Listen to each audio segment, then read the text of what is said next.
City council meetings are usually about zoning laws, property taxes, and school budgets. But one city councilman used his speaking time this week to talk about something much, much more important. You should gather the family for this one. Everyone, especially our kids, need to hear this. In the spotlight tonight, Fort Worth City Councilman Joel Burns. Mayor, as you know, we're gathered here today in our pink shirts to bring awareness to the fight against breast cancer here in Fort Worth and across the globe. But tonight I ask my colleagues' indulgence in allowing me to use my announcement time to talk briefly about another issue that pulls at my heart. Ron, would you go ahead and run the parents of Asher Brown, who you can see above, complained to school officials in the Cypress Fairbanks ISD outside of Houston that their son was being bullied and harassed in school. The bullies called him faggot and queer. They shoved him, they punched him, and in spite of his parents' calls to counselors and principals, the harassment, intimidation, and threats continued. For years, it continued. A couple of weeks ago, after being bullied at school, Asher went home, found his father's gun, and shot himself in the head. His father found Asher dead when he came home from work. Asher was 13 years old. I'd like for you to look at his face. Unlike Asher, Indiana teen Billy Lucas, who never self-identified as gay, but was perceived to be by bullies who harassed him daily at the Greenberg Community High School. 3 weeks ago, he hung himself in his grandparents' barn. He was 15 years old. Minnesota 15-year-old Justin Auberg came out to friends at age 13, after which the harassment and bullying began. It grew as he moved from middle school to high school. When he found the harassment more than he could bear, he hung himself in his room and was found by his mother. Classmates started teasing and name-calling Seth Walsh in the 4th grade. It continued through his middle school years, where other students told him the world didn't need another queer and that he should, quote, go hang himself. On September 18th, after being threatened by a group of older teens, he went home, threw a noose around a tree branch, and he did just that. He hung himself in his backyard. His mother saw him, pulled him down. Seth survived on life support for 9 days before dying a couple of weeks ago. He was 13 years old. In recent weeks, New Jersey teen Tyler Clementi jumped off a bridge to his death after his roommate outed him on the internet. Rhode Island teen Raymond Chase hung himself in his dorm room. And we learned just yesterday of Oklahoma teen Zach Harrington, who killed himself after attending a city council meeting in Norman, Oklahoma, where speakers made disparaging anti-gay remarks. But tonight, I would like to talk to the 12, 13, 14, 15, 16, and 17-year-olds at Paschal and at Arlington Heights and at Trimble Tech High Schools, or at Daggett and Rosemont Middle Schools, or any school in Fort Worth, or anywhere across the country, for that matter. I know that life can seem unbearable. I know that the people in your household or in your school may not understand you, and that they may even physically harm you. But I want you to know that it gets better.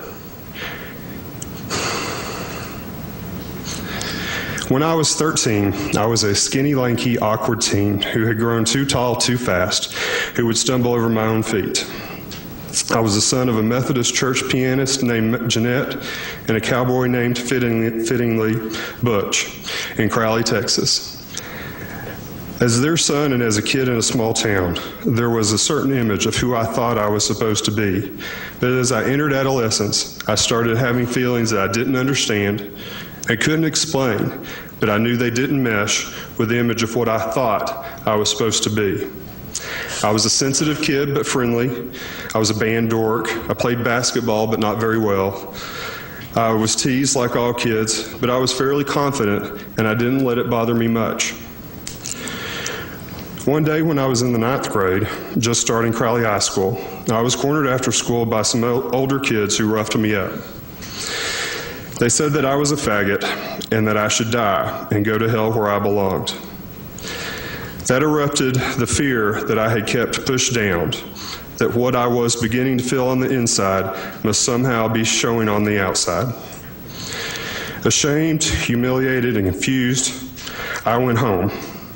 There must be something very wrong with me, I thought. Something I could never let my family or anyone else know. Catch your breath.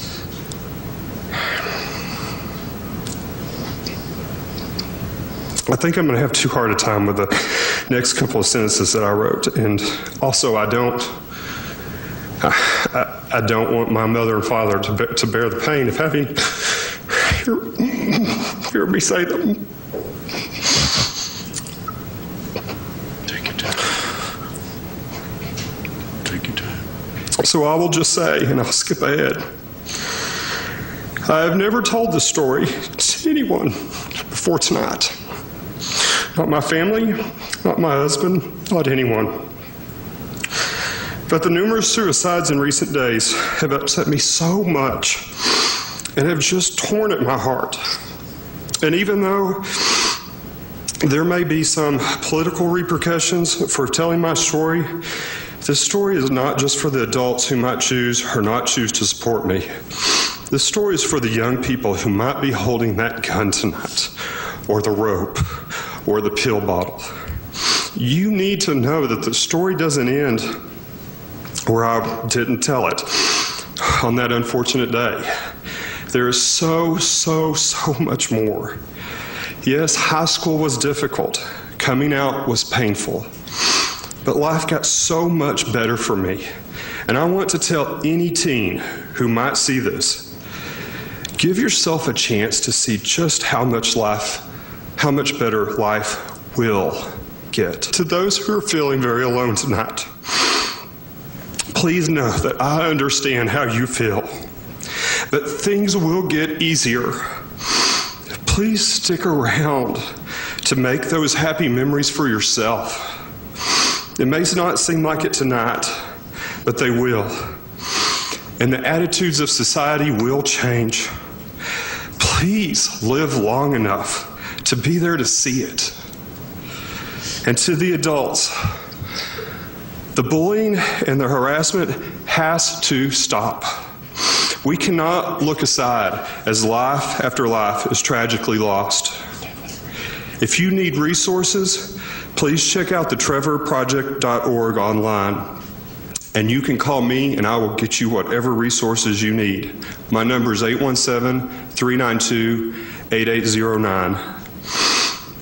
I want to thank those in this room for allowing me this time.